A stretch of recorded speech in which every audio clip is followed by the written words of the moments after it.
আপনারা সকলে জানেন হাদি ভাইকে কানের পিছনে গুলি করা হয়েছে এবং গুলি এক কান দিয়ে ঢুকে আরেক দিয়ে বের হয়ে গেছে। যারা শুটার ছিলেন তারা ছিল শার্প শুটার।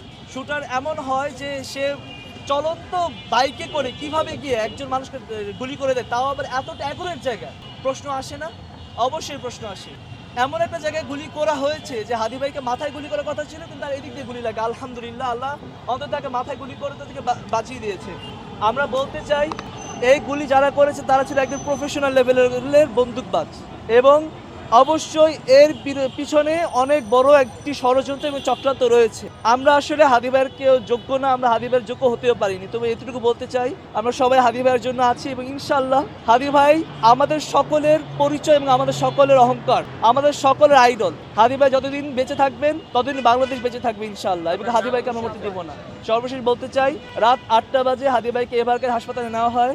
আপনারা যদি নিউজ ঘাটেন তাহলে বলা হয়েছে অলরেডি একটা ব্রিফিং হয়ে গেছে ঢাকা মেডিকেল কলেজ থেকে, এমনকি ইনকিলাব মঞ্চ থেকে একটা ব্রিফিং দেওয়া হয়েছে। হাদি ভাইয়ের অবস্থা খুবই ক্রিটিক্যাল, তিনি 3rd স্টেজ কোমায় আছেন, এবং বলা হয় তার প্রচুর ব্লাড লস হয়েছে, তার রক্ত বি নেগেটিভ। আমি আবারও বলছি, কারো কাছে যদি বি নেগেটিভ রক্ত থাকে হাত জোর করে বলছি হাদি ভাইয়ের জন্য রক্তের ব্যবস্থা করে রাখবেন।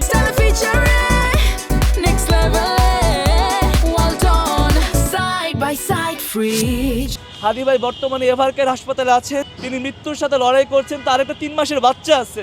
ভাই দয়া করে হাদি ভাইকে মরতে দিয়েন না, হাদি ভাইকে হাঁটতে দিয়েন না।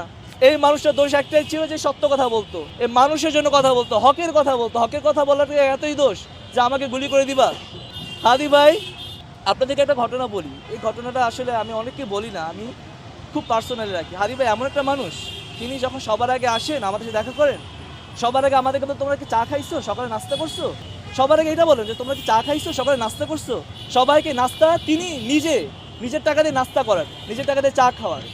এবং তারপরে যখন আমাদের ভোটার যোগ শেষ হয়ে যায়, সৌরাদুদ্দিন আমি নিজে দেখি, সাক্ষী আমি, আল্লাহ সাক্ষী, হাদি ভাইয়া মাটিতে বসে সবাইকে জন্য খাবার আনছে, সবাইকে খাবার দেওয়ার পরে তিনি নিজে খাবার নেন, এর আগে তিনি খাবার নেন। তিনি এতটাই এমন একটা মানুষ যে তিনি বলেন যে আমার নামের ধরে সবাইকে ডাক, তার যে কর্মী সবাইকে নাম ধরে রাখেন, সবাইকে নাম ধরে তিনি চিনে রাখেন। তো হাদি ভাইয়ের জন্য আমি দোয়া চাই। সর্বশেষ বলতে চাই, আজকের এই যে প্রোগ্রামটা, এই প্রোগ্রামটা হচ্ছে হাদি ভাই ইনকিলাব কালচারাল সেন্টারের প্রধান, তিনি ইনকিলাব কালচারাল সেন্টার প্রতিষ্ঠা করেছেন, এবং তিনি ইনকিলাব মঞ্চের আহ্বায়ক এবং মুখপাত্র।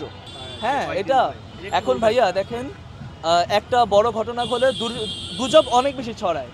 আমরা কারোর প্রতি কোনো ক্ষোভ নাই, কারোর প্রতি কোনো অভিযোগও নাই। আমরা শুধু বলতে চাই আমরা খুনিদের বিচার চাই।